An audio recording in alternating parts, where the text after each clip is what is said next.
So, this has been going on for the past month and a half. Not sure what I am dealing with, and I hope X can help me figure out what is going on. I start seeing this girl after finally getting over a bad breakup. She's super bubbly and extroverted, and she's a city chick. The type who fakes being country cause, lol, cowboys are so cool.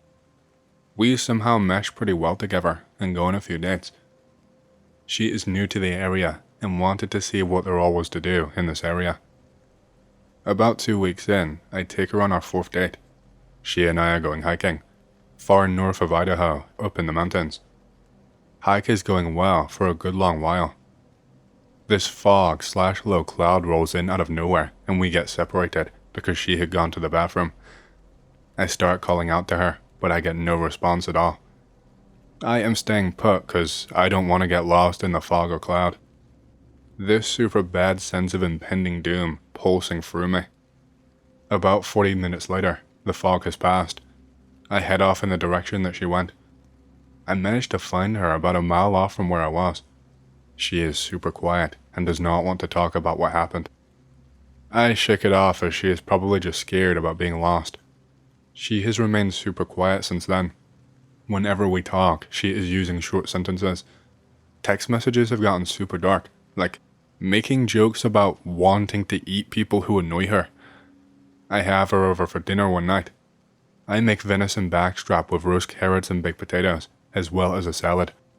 She only eats the meat and says, "Not rare enough." I cooked it rare.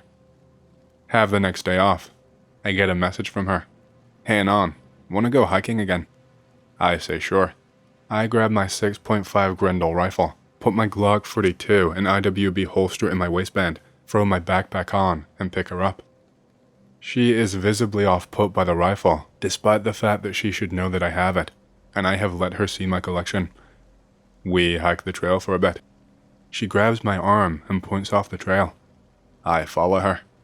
She takes me to this beautiful spring a couple miles back in the woods. I have literally never heard of this place, and I have lived here for years, and she has only been here a little over a month at this point, so I'm not sure how she knew about this place, and I didn't. Grab some food out of the backpack. I offer her some trail mix. She refuses. She grabs the beef jerky out of the backpack and eats all of it. 1 full pound of beef jerky in like a minute, just scarfed down. I tell her it's time to head back as it is getting dark soon. She does not want to leave. She doesn't say anything, just stays there. I start walking back.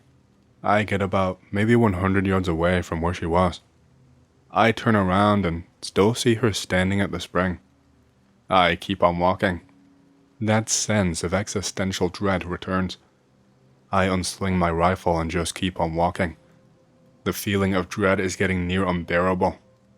I start running back to the main trail. I hear footsteps behind me. I stop and turn around, expecting to see her. There is nothing there, not that I can see. I yell out, "If you are fucking with me, you better knock that shit off, or you might catch a bullet." The woods are dead silent, no sound, nothing, not even the leaves rustling. No one replied back to me. I hoof it back to the trail as fast as I can, as the sun is below the mountains, and there is barely any light. I make it back, and she is standing at the spot where we broke trail. She looks at me and says, "Have fun?" Still high on adrenaline, I ask her how the hell she made it back before me. She shrugs and gives me a very unsettling smile. I tell her I'm leaving, with or without her. I start walking back to my rig. She grabs me in a hug and says, "Stay." I tell her I'm heading back, with or without her. She reluctantly follows me back to my rig and gets in. Since then, she has still asked me to head back to the woods with her to hike and camp. We've hung out in person once since then, and she did not say anything at all to me aside from wanting to go back to the woods and complimenting me for cooking steak right, literally bloody red. She also still sends me those odd messages about wanting to eat people like loggers in the forest and things that annoy her. Are there like any forest spirits out in this area or something? What am I dealing with here? It doesn't seem right for someone to just basically change into a completely different person, especially as quickly as that. I might go back with a few friends and heavier ordnance. My grandpa was big on spook stuff and has 30-30 and .357 Magnum rounds loaded with actual silver bullets. Silver seems to give a lot of spooks bad days, and if it did kill and replace her, well, I feel that I should do something about that. The only other thing that I can think of is maybe something is wrong up there and whatever it is actually needs help, in which case more dudes can help better than just me, or I'll die. Definitely gonna see what I can find on the area and see if I can get in touch with my old Native American history professor, since she is from a local tribe and super into native spirituality, going so far as to burn sage before every class to remove negative energy from the room. Who knows if I will actually get anything out of her though. OP here for possibly the last time. Managed to get a hold of my Native American history professor today. Her best guess as to what it could be is that it is a tree person. They are spirits that inhabit the trees that can take on human form. They are usually found around sacred springs and sites. From her description, they aren't necessarily malevolent, but will do whatever is necessary to defend the sacred place. If I were a betting man, I would guess that when the girl I was with went to go to the bathroom, she happened to be in a sacred site, and well, but that is just a guess. It would also explain her knowledge of the spring despite not being here for very long, as well as the fear of firearms, since a lot of people around here blast trees in the forest for target practice, and the hatred for loggers. The only things I don't have answers for are the fact that my professor said they were supposed to have a horrible smell, as well as the fact that they do not like being seen in human form by people, although that may be why she wants to be constantly in the woods. I almost wonder if it feels bad about what it did. I've decided though that I am going to ask her directly the next time I see her. I'll be around to answer stuff for a bit, but if I go dark suddenly, well, I'm probably serving as nutrients for a tree in a sacred site. I'm still alive. Sorry. I'm a social worker who works overnight until 5 a.m. As such, I usually don't get up till like 1 p.m. to 2 p.m. I currently plan on driving to my dad's house and grabbing my grandpa's silver bullets and 30-30 today. I have tomorrow and Monday off and plan on going to investigate where I lost her originally with a buddy of mine who was former infantry to see if we can find anything that might look like a sacred site. If so, I plan on leaving an offering, per suggestion of my professor, to whatever was there in hopes of seeing if the original girl is still alive and can be returned. Hopefully I can appease it if she accidentally pissed it off. If I can't find anything at the fog site, I might try the spring if I can find it for the same reason. I have a really good memory when it comes to remembering locations in the woods, but with things like this, who knows if there is magic or something required to find it. Half of me wants to invite it along too and just straight up ask what it really is and what's going on, and explain that my intentions are not to hurt it or anything in the forest unnecessarily. I still hunt and use that meat as my main source of food for the year, and that I just want my friend back or the truth about what happened. The other half is not really fond of turning into lunch for something I did not believe in until recently. The one thing that my professor and I are both unable to answer is why it is having this much contact with me of all people. I'm about the furthest from Native American as you can get, since I am only second generation American. Whatever happens though, I will try to give a major update on Monday, assuming I'm still around.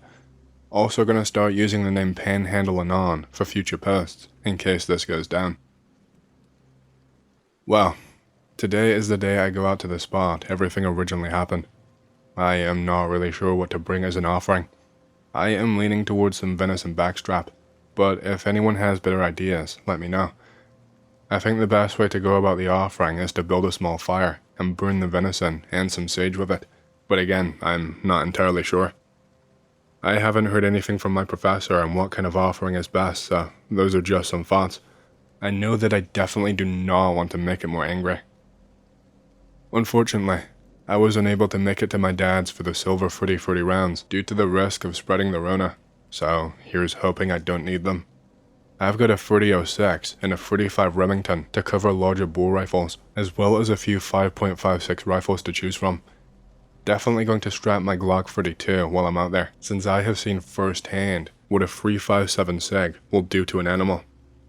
Not entirely convinced I need to bring an arsenal, as I really don't feel like it's malevolent, and don't want it to feel the need to attack me out of fear. On the other hand, I don't want to go in defenseless. The plan is to go out there today, set up the camp, get the offering ready, and hike out to the location where she originally disappeared to make an offering, then wait overnight. If that doesn't work, I'm going to go to the spring area and see if I can find it again. If I am not heard from by Tuesday at 6 p.m., I am probably dead. If I get answers or come back empty-handed, I will report when I know. Late start today. Started puking my guts out as soon as I got home from work. I didn't fall asleep until like 8 a.m. Oh well, time to do this. Bit of an update as plans have changed. Buddy and I both decided that he should not be around tonight. Whatever it is interested in me. Him being there might dissuade her or others from showing up, so I took him back home. I also could not use venison, as the last bag I had left in my freezer was freezer burned, so I used chicken breast as it was all I had available. After the hike to the spot, we spent the rest of the time setting up camp. Pics to follow. I will be going out again soon. Just an aside, it's an original Armalite AR-180, not an FAL. This is a picture of the camp I will be staying at tonight. Here's a picture of an impromptu shelter someone left here. It was half destroyed when we arrived. The former resident also left a camp toilet. The scariest part of this whole situation was opening that lid. I will never be able to forget that. Looks like these assholes also left a bunch of trash. I hauled it out when I took my buddy back.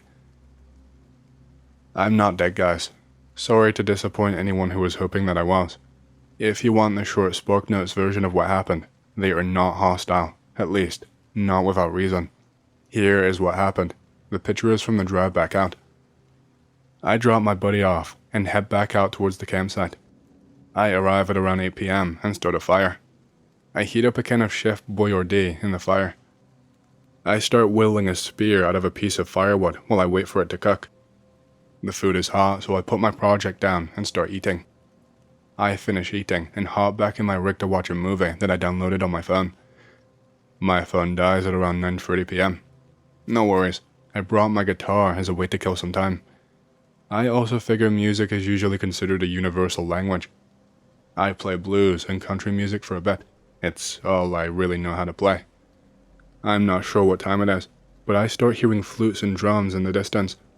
It's not really in time to what I am playing, but it seems to me that it is trying to be a response to it. The sound gets closer. It's almost deafening near the end of it.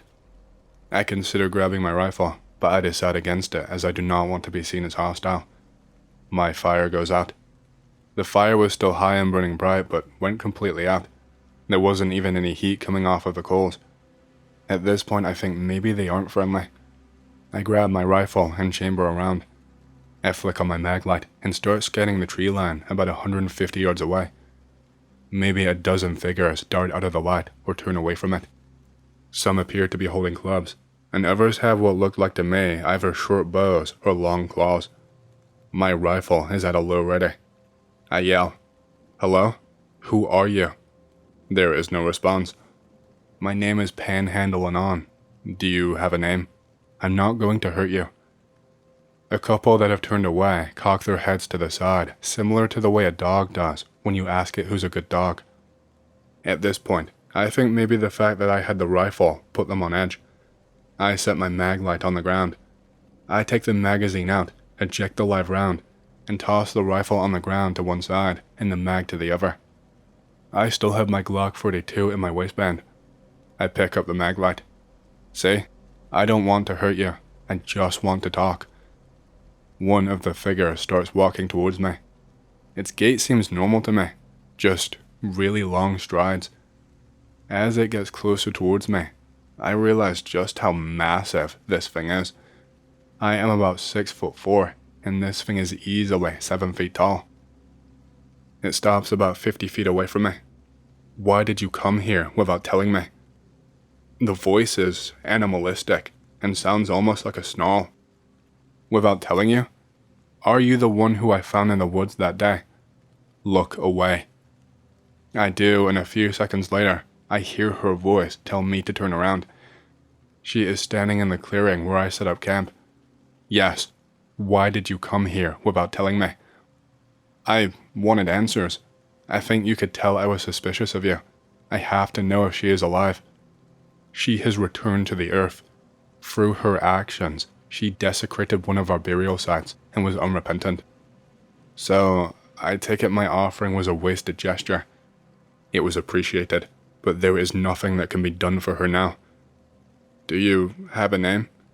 We gave up names when we came to the forest. What are you? It is not my place to say. I'd like to know. She yells something in a language that I do not understand.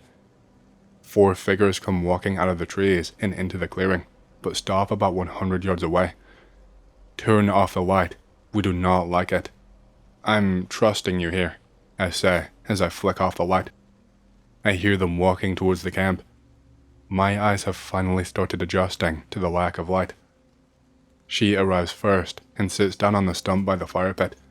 A few seconds later, I can see the figures standing behind her. I am just trying to stay calm in everything I am seeing and hearing, but I am silently freaking out. The 5 of them are talking in a language that I cannot understand. Finally, she speaks up. They have allowed me to tell you. They were originally from a tribe called the Amakes. With the bit of research I have done since coming out of the woods, they appear to be one of the various bands of Kootenai Native Americans that were here prior to white people settling the land. According to her, instead of agreeing to go to the reservation that was formed in Montana, they fled into the woods. While there, they called out to the deities for protection and to stay on their land. The response they got was the ability to turn into trees, to hide from those settling on the land, the ability to control nature, more on that in a bit, and change take human form as a way to either throw off followers or lure those who want to cause harm to the forest to their death. Why'd you agree to tell me this? Because you are not like her. Huh? I don't follow. You were with her. We thought you were like her. We thought you were also looking to desecrate this forest that day and wanted you to answer for it. I wasn't planning on it. I like being out here too much. The forest is where I go to relax and clear my head. I could tell from my time and conversations with you. Though I told the others, they were unsure. Your offering, though unnecessary, showed them that you were willing to show respect to this place and try and right the wrongs caused, even if they were not yours to right. Thanks for that, I think. So I'm curious, what exactly do you look like? It's kind of hard to see without any light. She whispers something over to them in their language, and they all start conversing for a few seconds. Look away, she tells me, so I do so. While I am turned around, I feel the heat and see the glow from the fire. You can turn around. The best way to describe what they look like is to picture the texture of tree bark, but with a tan skin color. The hair was like huayla, basically Spanish moss, but for the north. As far as I could tell, there was nothing differentiating males and females. To me, the most distinct feature about them was their pure black eyes. Thank you for trusting me enough to show yourselves to me, but I have to ask, am I going to be free to leave? It is painful for our kind to be seen in this form, but you are welcome. She starts talking with the other 4 again. They are clearly arguing, despite the fact that I have no idea what they are saying. After a while, the largest one in the group speaks up. Take her hand and close your eyes. The voice sounds like someone with a stoma trying to talk. 1 second. Since I don't think you are going to hurt me, I feel I can get rid of this. Don't worry, I won't try anything. I slowly remove my Glock and holster from my waistband and set it on the ground. One with a deep voice lets out what I can only describe as a chuckle as branch-like claws extend from his hand and then retract. They say something in their language that I cannot understand, but my guess is that it was something like, "You aren't the only one with a concealed weapon." I take her hand and close my eyes.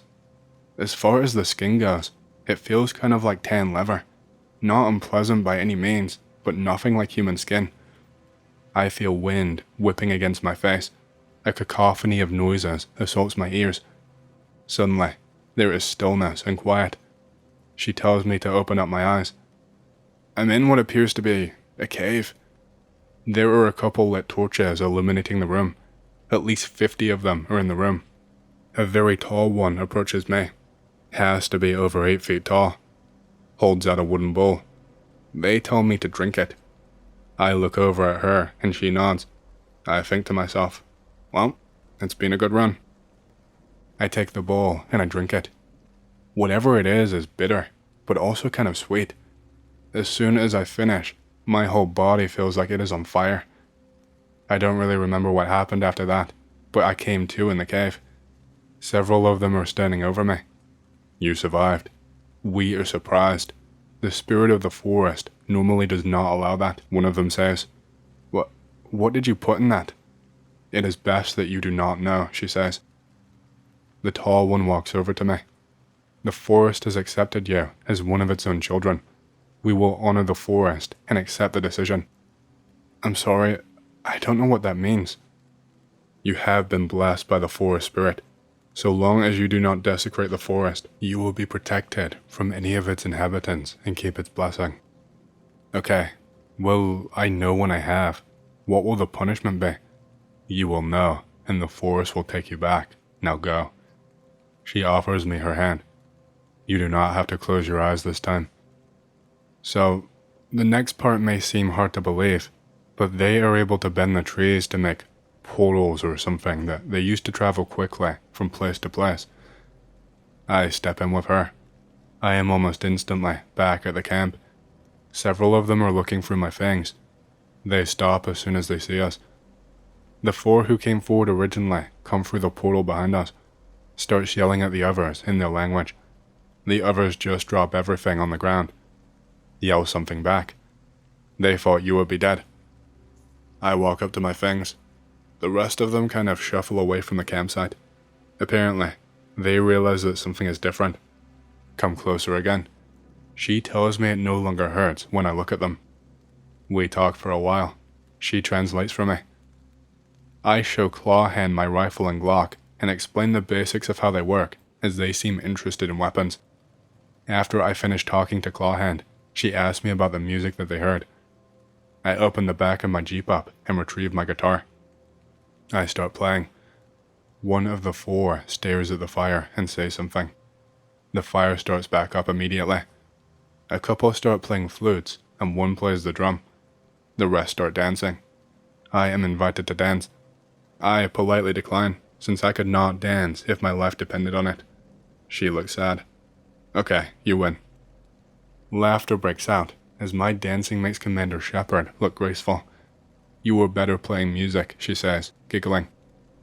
This goes on for what feels like hours. Eventually, they get tired and begin to leave. I invite her to stay for a bit. Switches back to human form. We talk in the back of my Jeep for a while, discussing how things have changed in the world and human culture. Will you come back and visit? As often as I can. I have to work, and winter is coming soon. The woods out there can get upwards of 5 feet of snow, and even my Jeep cannot get through that. She nods.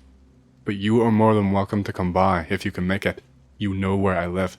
If you need a ride, go to Diner and call from there. I wrote down my number and handed it to her. So I have to ask, do you want a name? I feel odd not knowing what to call you. She stares at me for a bit and then nods. Why not keep it simple? Just take her name. That works for you, right, Abby? Not her actual name.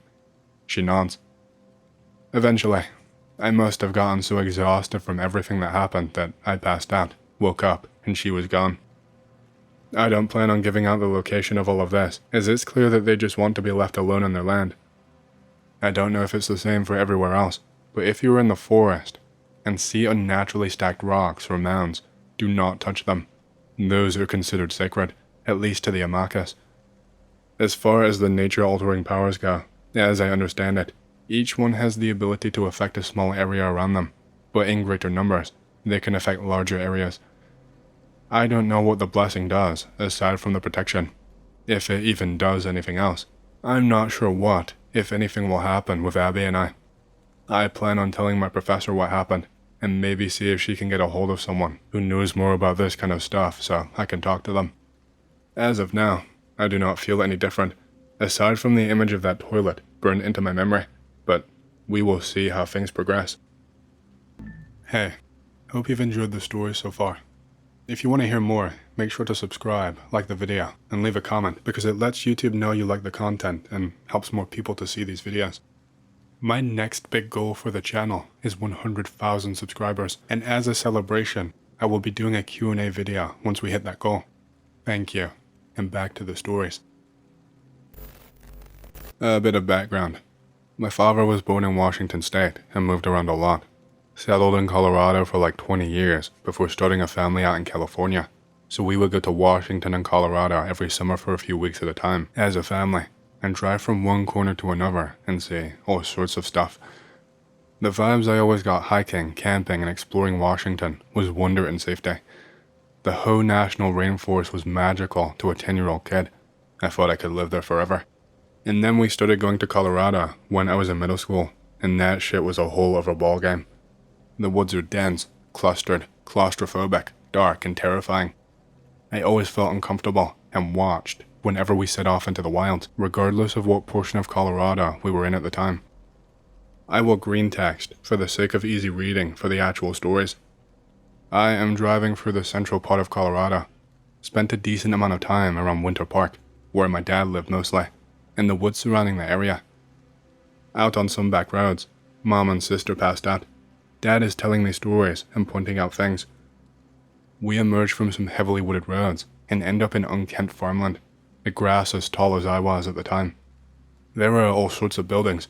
Suddenly, we see a barn and several cabins smoldering. Dad pulls over, being the strong, admirable man he is. He tramps into the grass with his bowie knife to make sure nothing is wrong.